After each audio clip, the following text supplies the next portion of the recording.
a number of cruising tips that you may have heard 100 times, but I don't agree with them at all. So I am here to challenge them and show you how they may cost you more money, make you miss out on the best cruise experiences, or turn you away from cruising altogether. If you haven't cruised before and you were told to start with a short cruise just to try it out, let me stop you right there. Now, it sounds logical. Why commit to something long if you're not sure if you're gonna like it, right? But here's the catch. Short cruises, especially those 2 to 3 night sailings, often give you a very different experience from what cruising is actually like. Most of the times they're on older ships, so you're not going to have any shiny new amenities, you're going to have fewer dining options, and you will have a lot less of that wow factor. Plus, shorter cruises tend to attract a more party-centric crowd. You picture a rowdy spring break vibe, and it's October. So if you're into that, great, but it's not the most peaceful getaway that many people imagine on a cruise. And longer cruises, on the other hand, let you truly experience the many sides of cruising. You get to explore the ship, you have variety of activities, you get to visit more ports, and just simply have more time to relax. So if you're a first-timer, skip those short sailings and book something like a 5 to 7 day cruise, because then you can really experience what cruising is like. By the way, if you find this video helpful, hit that like button to let me know. Some people say you should only book interior cabins, and others will make a case for why balconies are best. But you see, that implies that there's this one type of cabin that is best for every cruiser. But then the question is, well, who gets to decide that? The truth is, the best cabin is very subjective, and it depends on your personal preference and priorities. Some people swear by balconies for their morning coffee with a sea view, and others are perfectly happy in a cozy inside cabin so they can save some cash for excursions. To take it further, we personally choose cabin types depending on each trip.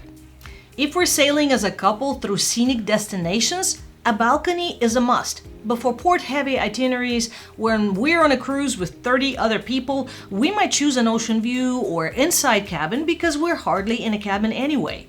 So don't let others make you feel guilty for spending your vacation money on a balcony if that's what you really like best. Or, on the other hand, don't let them pressure you into thinking you need a balcony or a suite to have a great experience, because sometimes strategically chosen inside cabin, which is quiet, midship, and stable, can be just as good. Another thing I've heard so many times, nobody cares about dressing up anymore, so just pack casual clothes. That's not entirely accurate. What? Which part? Well, the truth is, not everybody participates, but many people do. And it's more so on longer week-long sailings, but even on our 3 and 4 day cruises on Utopia of the Seas, many people in the dining room were dressed up on elegant nights. Most people that don't like to dress up seem to gravitate to the buffet on those nights. Personally, we love dressing up for formal night or elegant night, whatever you want to call it, because think about it, if you were dining at a high-end restaurant at home, you probably wouldn't go there in shorts and flip-flops, right? And speaking of restaurants, some specialty dining venues on board do enforce dress codes. That said, formal night doesn't mean that you need to pack a tuxedo or a ball gown, even though you will see those on board. A nice blazer or a cocktail dress usually will do the trick. If it's not your thing, no problem, you don't have to dress up. But for many people, it's what makes cruising special. So if you listen to that advice, you will regret not packing something nice. There's a current obsession with minimalist packing that does not make sense for everybody. Now, if you're going on a hiking trip for a week, I can see why you really need to minimize the size and weight of what you're bringing, because you're going to be carrying it on your back. And I used to travel for business, and I always traveled with a carry-on for 4 or 5 day trips because it was more efficient. But cruising is a whole different story. You need clothes for daytime activities, evening dinners, swimwear, excursions, and maybe even an occasional workout. Trying to fit everything you need for a week-long cruise into a carry-on is like trying to cram your entire wardrobe into a shoebox. It's not fun and it's really not practical. We've tried packing light and we found it really stressful. It's interesting to me that the same people that advocate being really flexible for your cruise are the same ones that are advocating for packing with military precision and planning every day what you're going to wear a year from now. We often found ourselves running out of options for outfits or trying to do laundry in that tiny sink. So planning ahead is great, but if you only have that one tight dress left for the last evening and you feel bloated because of everything you ate for a week, it's nice to be able to have an option to swap it out for something loose. The reality is that a checked bag gives you room to breathe.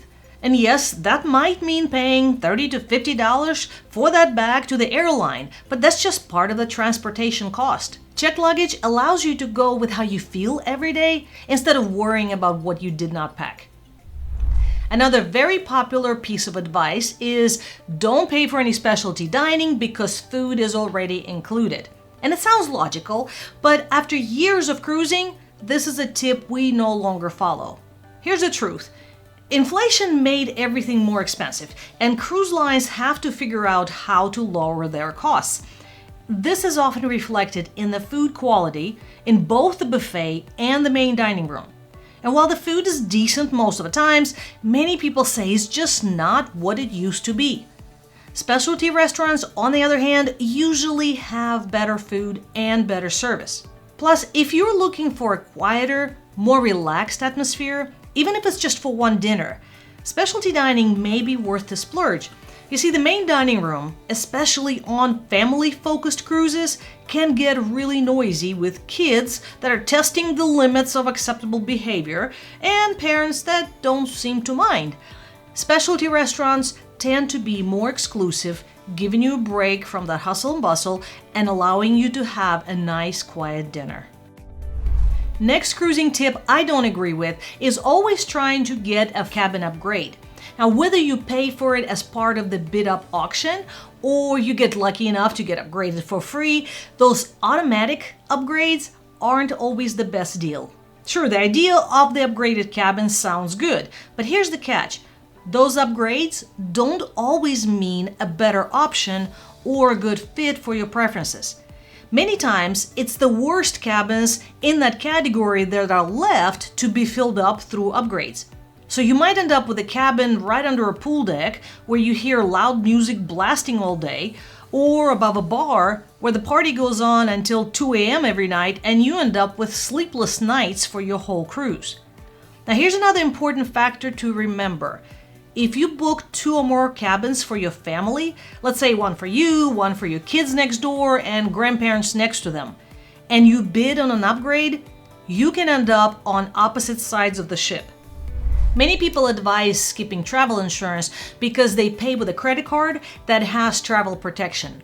Big mistake. Big mistake. It might sound like it's an easy way to save money, but it's not worth the risk. Here's the deal. The coverage offered by credit cards is usually very limited. Sure, it might refund you if you cancel your trip, but what happens if you get injured during an excursion or get sick while on board? Cruise medical facilities are very pricey, and emergencies requiring evacuation could set you back tens of thousands of dollars or more. On our cruise last summer, they had to change the itinerary and reroute the ship to another port in Mexico to evacuate somebody who needed medical attention.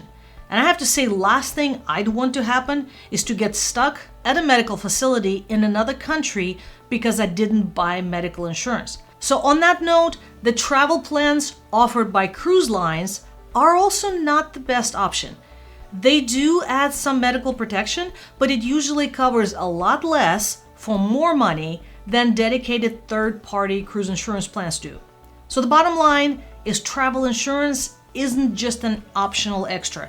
It is a must-have for any cruise. It's peace of mind for a fraction of what you would pay in a real medical emergency. If you found this video helpful, share it with your friends. And if you have a tip you don't agree with, drop it in the comments. I'd love to hear your thoughts.